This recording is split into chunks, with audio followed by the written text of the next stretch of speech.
Buenos días, mi nombre es Astrid Bruno Guamán, soy residente de segundo año de Medicina Interna del Hospital Nacional Arzobispo Loaiza y esta presentación la realizo en el marco del curso de Telesalud.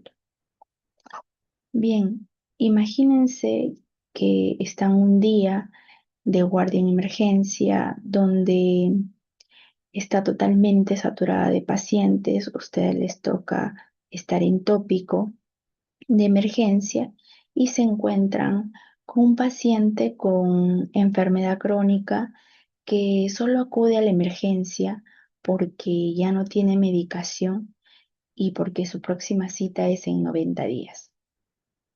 O por el contrario, es también un paciente con una enfermedad crónica, pero lo encuentran totalmente descompensado. Vemos las dos caras de una moneda, ¿no?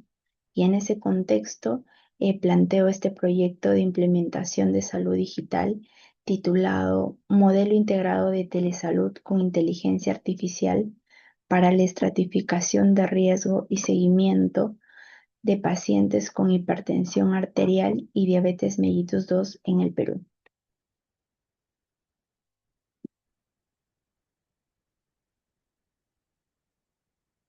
Bueno, las enfermedades crónicas no transmisibles constituyen el 75% de la mortalidad global, de acuerdo a la Organización Mundial de la Salud. Y de acuerdo al ENDES 2024, en Perú, la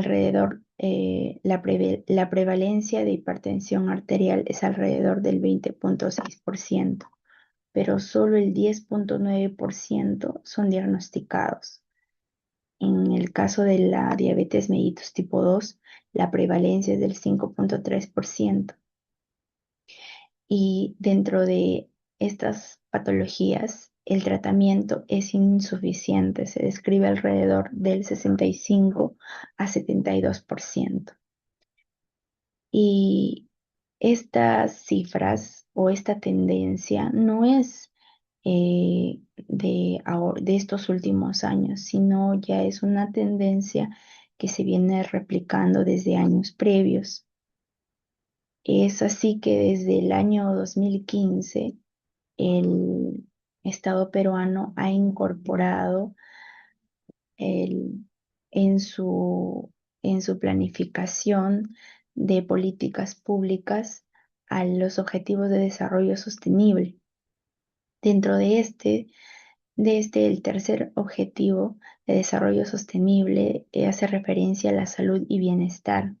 Y dentro de la meta 3.4 es reducir un tercio la mortalidad prematura por enfermedades no transmisibles mediante la prevención y tratamiento oportuno, porque se ha demostrado que el tratamiento oportuno es uno de los factores más importantes para el control de estas enfermedades, además de la prevención.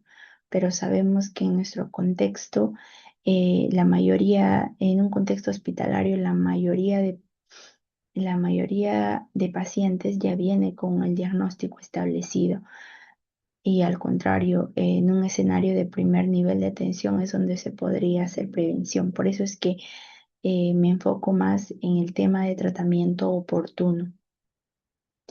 Por otro lado, em, en lugar de implementar medidas que estén contribuyendo a reducir este objetivo, alcanzar esta meta, se ha descrito cifras de que la diabetes mellitus, en lugar de reducir, está incrementando de prevalencia.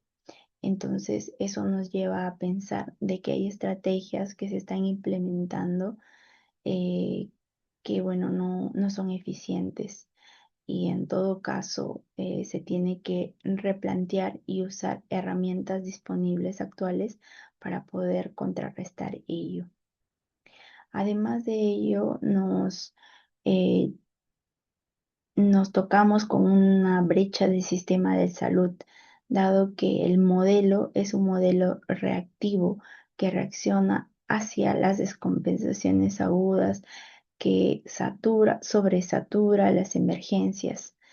Y esto se da por, bueno, la fragmentación del sistema, la baja continuidad del cuidado y seguimiento de los pacientes y un débil primer nivel de atención.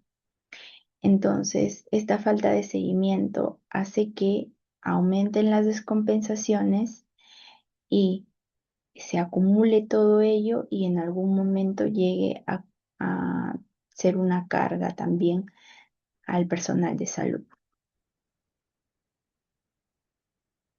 Pero ante todo esto, la telesalud ha permitido una respuesta favorable en la que permite un seguimiento remoto continuo, ayuda al mejor acceso a la atención, brinda herramientas para una detección temprana de complicaciones.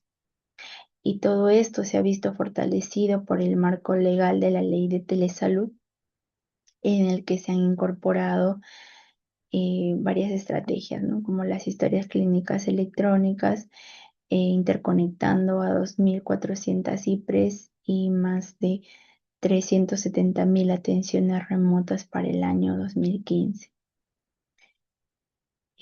Por lo que la propuesta de este proyecto de implementación es incorporar el sistema de telesalud más la inteligencia artificial de una forma que integre el telemonitoreo continuo, que aplique modelos predictivos y también apoye decisiones clínicas, como la estratificación de riesgo, previniendo futuros eventos adversos, que a continuación voy a explicar a detalle. Bueno, en la fase uno, que es la integración del equipo, pues este sería un equipo multidisciplinario que está formado por un núcleo clínico y por un médico internista, y si es que esto escala al primer nivel de atención, también podría ser un médico general. Básicamente, en un primer momento, este médico internista se encargaría del registro de datos completos, la elaboración de una historia clínica completa, incluido examen físico, funciones vitales, toma de medidas antropométricas.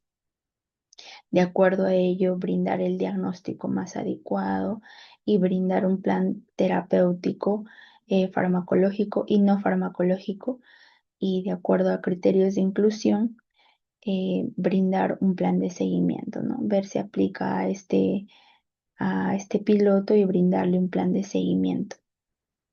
Eso es en un primer momento, ¿no? Dentro de una consulta presencial, completa, holística.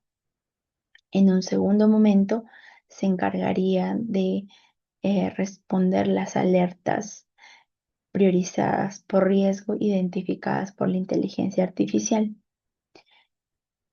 Además, el otro actor sería un enfermero o enfermera que se encargue básicamente en un primer momento, en el momento de la primera consulta presencial, el tema de educación en salud, pero enfocado en que en toma de presión arterial para el paciente y para el acompañante, en medición de la glucosa capilar también para el paciente, para el acompañante, y la aplicación de insulinoterapia en caso corresponda a pacientes diabéticos, ¿no?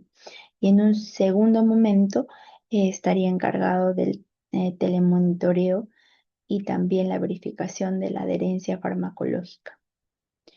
Dentro del equipo de apoyo clínico también estarían médicos internistas o médicos de otras especialidades afines, em, al contexto de paciente diabético e hipertenso, que ayuden, uno, a la toma de decisiones de casos complejos, otro, alimentar la base de datos con evidencia, evidencia científica, y lo otro, la verificación y supervisión de los protocolos clínicos aplicados por el núcleo clínico. También están formados por técnicos en enfermería que básicamente se encargarían de aspectos operativos que tengan que ver con el telemonitoreo. Em, También podrían apoyar en el tema de educación en salud, brindando bueno, soporte, alguna duda o algún reforzamiento de lo que se les enseñó en un primer momento. Aquí también consideramos a los estudiantes de medicina, dado que nos parece importante la inclusión de la currícula de telesalud desde pregrado y creo que podrían formar parte de de este equipo multidisciplinario, ¿no? Sobre todo cuando les toque en su rotación, se encargarían básicamente de la educación en salud y siempre supervisado, ¿no? El equipo de innovación digital estaría conformado por ingeniero de sistemas con especialidad en inteligencia artificial, que sea el encargado, uno, de crear la plataforma y en segundo lugar, de crear los modelos predictivos y garantizar la interoperatividad de este. Además, un encargado del soporte de tecnología e información que se encargue básicamente de la operatividad y un responsable de datos encargado de la ciberseguridad, ¿no? En función de la ley 29.733. Si queremos escalar esto a primer nivel de atención, pues también incluiríamos al agente comunitario que básicamente se encargaría de la verificación de la adherencia al tratamiento y el acceso oportuno a los medicamentos en coordinación con la farmacia del establecimiento local, quien le va a proporcionar los medicamentos de acuerdo al seguimiento que se haya hecho, no necesariamente habiendo pasado previamente por consulta, sino porque todo es un seguimiento en tiempo real. Además de ello, el coordinador que se va a encargar de ver el tema de los indicadores y supervisión de todo este proyecto de implementación y, ¿por qué no? Si se detecta alguna alerta de riesgo y estamos hablando de un contexto de primer nivel de atención, este se puede interrelacionar con la oficina de referencias o viceversa, ¿no? Y contrarreferencias, si en algún momento se llegara a escalar. Y siempre es importante un asesor legal por el tema de la protección de datos. ¿Cuál sería el público objetivo? Bueno, los usuarios directos serían los médicos que, bueno, van a necesitar, al tener una alta carga asistencial, ellos necesitan priorizar pacientes según el nivel de riesgo clínico, cosa que no pasa en la actualidad, porque las citas son dadas en función a oferta-demanda y no necesariamente estos pacientes que alcanzan la cita, pues ameritan una evaluación en ese momento, ¿no? Por otro lado, los enfermeros serían también usuarios, pero estos encargados en el seguimiento y detección de descompensaciones, ¿no? Sobre todo porque en el seguimiento hay indicadores y son los encargados de ver o preguntar sobre los signos de alarma. Entonces ahí son los primeros que se dan cuenta de algunas de esta detención de descompensaciones. Bueno, los estudiantes de medicina también podríamos incluir en este medio como parte de una formación clínica, ¿no? Como el fortalecimiento de sus capacidades en telesalud. Respecto a los usuarios indirectos, serían pacientes de 30 a 65 años con diagnóstico de diabetes y o hipertensión arterial, ¿no? O ambos, que tengan un seguimiento irregular y que tengan acceso disponible a algún smartphone que sea compatible con la plataforma. Y también los establecimientos de salud, ¿no? Porque ayudaría a la optimización de recursos y ayudaría también a una mejor organización de la atención. Dentro del análisis del entorno, bueno, hay evidencia internacional. Bueno, Kelly en el año 2025 realizó un metaanálisis sobre el efecto de la salud, de la telesalud en comparación con la atención tradicional sobre marcadores objetivos de hipertensión y diabetes. ¿Cuál era esto? La hemoglobina glicosilada y la presión arterial sistólica. En este caso se demostró que el telemonitoreo redujo el promedio de hemoglobina glicosilada en 0,4% y la hipertensión redujo la presión arterial sistólica aproximadamente en 5 milímetros de mercurio. Y estos mejores resultados se vieron no solo por la incorporación de la tecnología, sino también porque hacen al paciente partícipe de todo este proceso y de alguna otra forma ese involucramiento hace que el paciente tenga mayor adherencia farmacológica y también mayor conciencia sobre su enfermedad. Además que la inteligencia artificial en este contexto ayudó a la estratificación de riesgo y también al apoyo de toma de decisiones clínicas. El entorno facilitador en nuestro contexto sería, eh, a nivel de Perú, sería la ley de telesalud, ¿no? Que es una gran fortaleza que, además de esto, la implementación de la historia clínica electrónica está en expansión y que a nivel nacional ya hay más de 3.000 establecimientos que funcionan con ello. Las limitaciones que tendríamos es básicamente la baja interoperabilidad, dado que está muy sectorizado y todavía hay hospitales, sobre todo públicos, que no tienen implementación de la historia clínica electrónica, por ejemplo. Eh, Además de la capacidad limitada de un análisis predictivo, justamente por la falta de datos, ¿no? Y por la falta de la implementación de estos modelos. Ante esto nos enfrentamos a retos y oportunidades. Retos, bueno, la interoperabilidad limitada, la falta de seguimiento continuo, las brechas de conectividad, la resistencia y la falta de capacitación todavía para incorporar a nuestra práctica clínica la telesalud y los costos y sostenibilidad a largo plazo.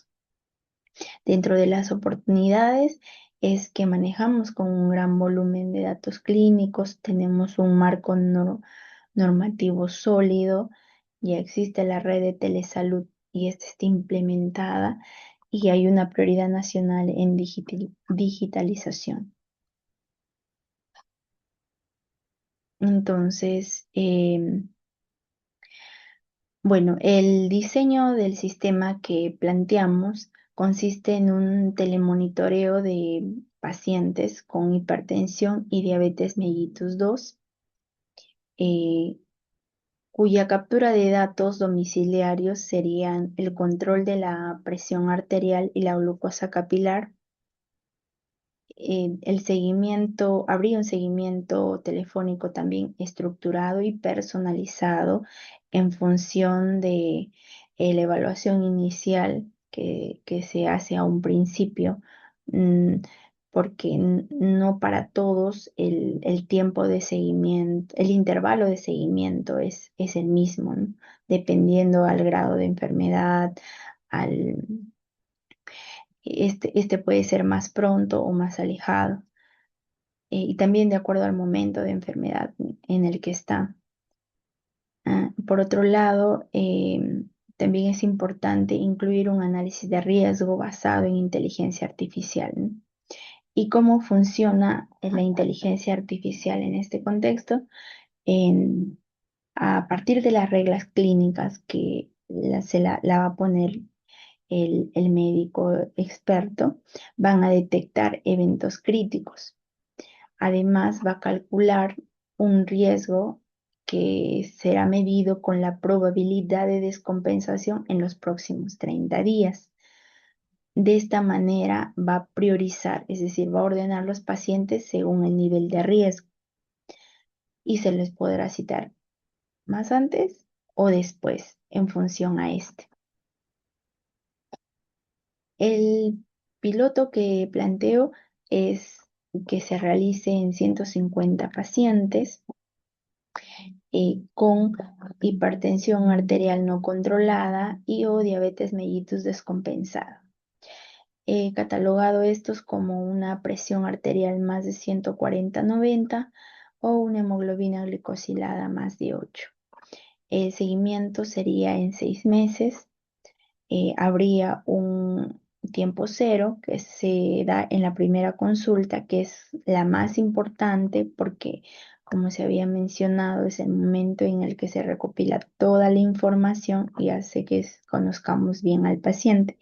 Y en función a ello se le brinda un plan de seguimiento que es personalizado. Puede ser que algunos se les siga cada semana, otros de forma interdiaria, otros quincenal, otros dependiendo. El nodo central sería consultorio externo de medicina interna del Hospital Nacional Arzobispo Loaiza, con posibilidad de articulación al primer nivel. ¿Qué evaluaríamos? Presión arterial, hemoglobina glicosilada, las glucosas capilares, el tiempo de respuesta una vez activada la alerta de riesgo y las hospitalizaciones evitables. En función a los requisitos, bueno, va a haber requisitos del sistema funcionales y no funcionales. En los funcionales del registro clínico longitudinal, la estratificación de riesgo mediante la inteligencia artificial, la generación de alertas, de estas alertas automatizadas, dependiendo de esto, la priorización dinámica de pacientes y la trazabilidad de las intervenciones. Dentro de las no funcionales está la integración al flujo clínico, una disponibilidad de más del 90%, la seguridad por roles y la posibilidad de escalar al primer nivel de atención. Bueno, se plantea un motor híbrido de inteligencia artificial, un motor determinístico en el que el mecanismo se va a dar por la identificación inmediata de valores críticos. Eh, por ejemplo, se va a activar una alerta roja si es que el paciente tiene una presión mayor a 180, 120 o una glucosa más de 300, ¿no? Y la activación o la acción va a ser la activación del protocolo de emergencia. El paciente tiene que acudir a emergencia. Por otro lado, el motor probabilístico se va a dar de acuerdo al Machine Learning, de acuerdo a regresión logística que analiza múltiples variables y tendencias históricas de cada paciente en función a la data de cada paciente. Y a partir de esta va a formar una predicción que va a estimar la probabilidad de descompensación a 30 días. Por eso es muy importante que esta información que se da en la primera consulta y en el momento posterior sea de calidad y sea bien, no solo detallado, sino que sea bastante riguroso. Esto va a permitir la predicción que va a estimar la probabilidad de descompensación a 30 días y la alta capacidad de discriminar el riesgo real, minimizando falsas alarmas o evitando la fatiga de alertas en el personal médico, ¿no? Sobre todo que estos pacientes que no tengan riesgo acudan a emergencia cuando no les correspondería acudir a emergencia, ¿no? Sino más bien a consulta externa o a primer nivel de atención. Dentro de la interoperabilidad, bueno, la información generada en la plataforma va poder generar reportes clínicos en PDF y esto es bueno porque va a generar una integración inmediata con otros sistemas si es que fuera necesario. Además de ello, bueno, se plantea la evolución al, al HL7 FHIR, que es un estándar internacional para la optimización de la información, básicamente, y el uso de CIE 10. En cuanto a la seguridad y datos, bueno, va a haber cumplimiento de la ley 29.733 y la auditoría y monitoreo continuo. El impacto que planteamos generar es estandarizar las decisiones clínicas y generar una mejor trazabilidad. Dentro de los procedimientos operativos estándar, bueno, hay varios momentos. El, el paso uno vendría a ser el enrolamiento, ¿no? Que se da en la consulta presencial. En esa primera consulta presencial en el Hospital Loaiza, esta cimentaría las bases para generar el plan terapéutico, pero más importante, ver si cumple criterios para ingresar al programa y si es así, brindar un plan de seguimiento personalizado. Un segundo paso que vendría a ser el telemonitoreo, que bueno, es particular para cada paciente y esta puede ser diaria, interdiaria, 3 veces por semana o semanal. Es importante porque aquí hay un trabajo conjunto tanto del paciente como del personal que hace el seguimiento a través de telemonitoreo, ¿no? Dado que va a validar datos y los va a subir a la plataforma. Un tercer momento o un tercer paso es la gestión de alertas, ¿no? Y esta se va a estratificar en tres: riesgo alto, riesgo moderado y riesgo bajo. El riesgo alto es aquel que va a notificar como un contacto y triaje remoto donde esa problemática tiene que ser solucionada en menos de las 24 horas. Si se identifica un riesgo moderado, pues se tiene que dar un ajuste terapéutico y remoto y el plazo sería menos de las 48 horas. Y en el caso de riesgo bajo, pues bueno, hay un refuerzo educativo rutinario. En el caso del paso 4, que es la continuidad, aquí básicamente es la actualización del historial clínico y la derivación articulada, sea al primer nivel de atención o al servicio de emergencia. Básicamente el único requisito es tener acceso a un smartphone y para equilibrar, o bueno, para contribuir con el tema de la equidad, no solo es ello, sino que el seguimiento no solo es de forma digital, también puede ser a través de llamadas telefónicas, dado que ya el ingreso de datos sería por parte del personal de salud, y ya no por parte del paciente. Por eso se dice que hay un modelo híbrido. Y es muy importante también la participación de cuidadores, dado que incluimos medidas como presión arterial, sobre todo eso, ¿no? Que no puede hacerlo el mismo paciente, salvo sean esos dispositivos automáticos, ¿no? En cuanto al presupuesto del piloto, bueno, se plantea una inversión inicial de 8.000 soles que va a estar básicamente planteado, o bueno, coberturado por la plataforma, la creación de la plataforma y el licenciamiento, la adquisición de 25 tensiómetros y 25 glucómetros digitales y talleres de capacitación técnica.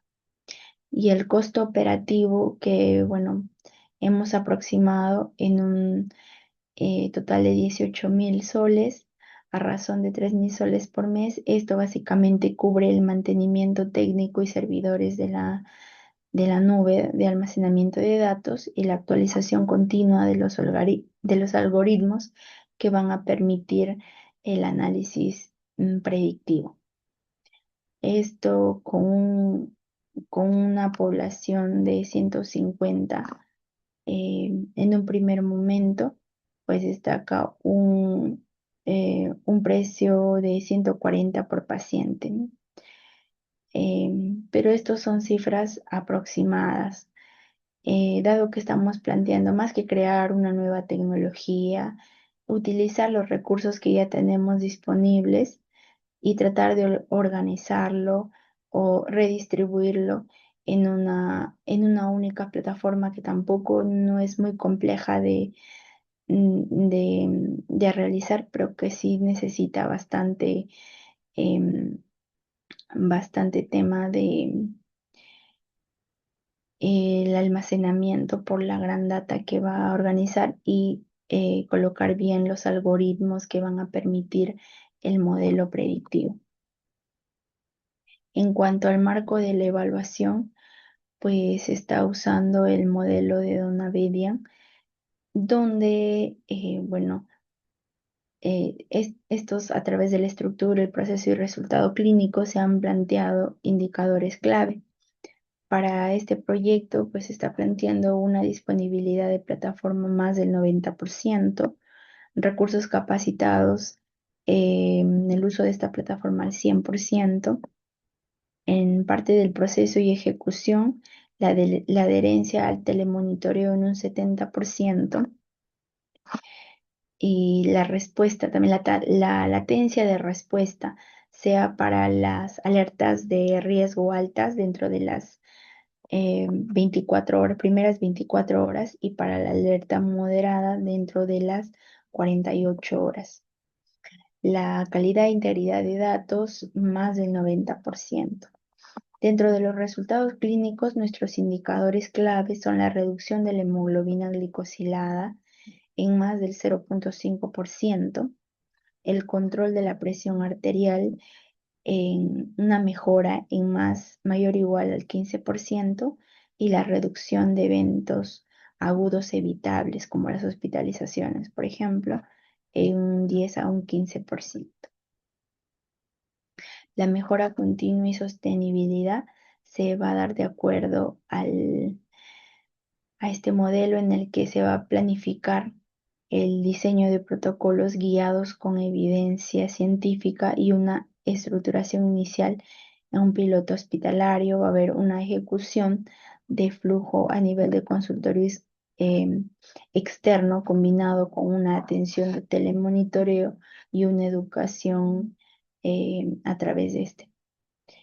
Además, reuniones quincenales para ver el desempeño y análisis de la concordancia clínica, sobre todo de las alertas de riesgo generadas por la IA versus los eventos reales.